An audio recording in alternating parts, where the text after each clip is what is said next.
Banyaklah orang menjadi penguasa, tapi tak layak menjadi pemimpin. Pernahkah kita terfikir bagaimana nasib generasi masa hadapan? Ayo kita bersatu hati dan tenaga demi menjayakan misi hari ini berlandaskan tema Islam Memimpin Melahirkan Generasi Kafah Rabbani. Dunia kini berubah dengan sangat pantas, terutama dalam bidang teknologi. Malangnya nilai baik dan akhlak semakin lama semakin hilang.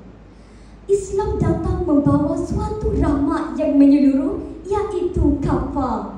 Kafah bermaksud cara hidup Islam yang dituntut secara menyeluruh dalam berbagai aspek kehidupan.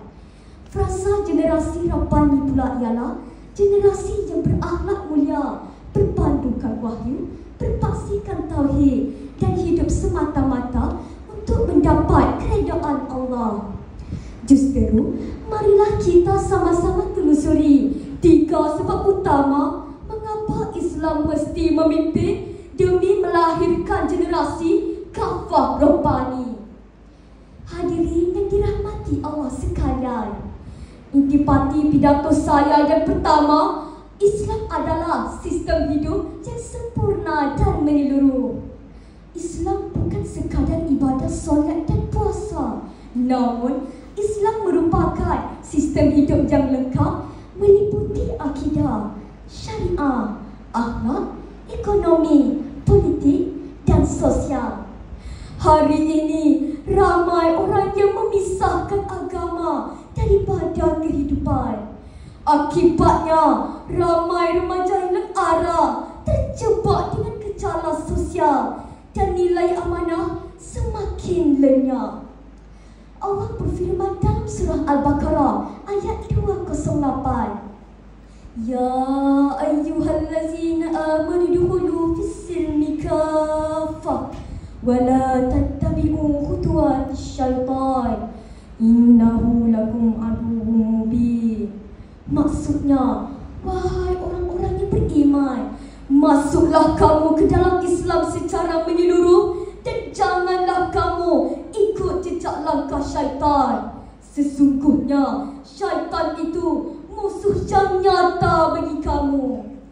Maka percayalah tiada agama seindah dan sesempurna agama Islam.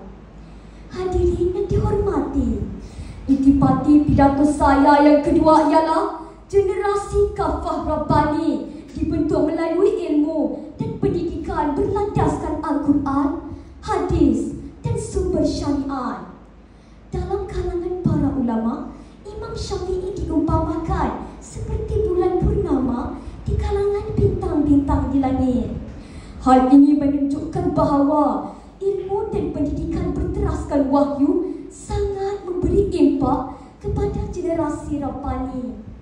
Remaja kini semakin buta agama dan lebih memilih hiburan serta keseronokan seperti mengidolakan pengaruh di media sosial, artis K-pop dan trend TikTok yang tidak memberi manfaat kepada mereka. Justeru, beginikah generasi yang diimpikan oleh para pemimpin untuk mengangkat martabat Islam? Hadirin yang dikasihi sekalian, intipati yang ketiga dalam pidato saya ialah generasi kafah Rabbani mesti berakhlak mulia serta mengamalkan ajaran Islam. Ilmu tanpa amal adalah sia-sia. Kisbuli menjadi satu fenomena dalam dunia sekarang di setiap peringkat. Generasi Rabbani ialah mereka yang hidup dengan akhlak Islam yang jujur, sabar, adil dan amanah. Perkara ini berpunca daripada ketiadaan pemimpin yang bermoral dalam diri generasi muda. Sabda Nabi SAW, sesungguhnya aku diutuskan untuk menyempurnakan akhlak yang mulia. Hadis riwayat Al-Bukhari. Oleh itu, Islam menawarkan akhlak Nabi SAW sebagai model agung dalam semua aspek kehidupan. Hadirin hadirat yang dimuliakan Allah sekalian, kesimpulannya, izinkan saya merangkumkan kembali intipati pidato saya.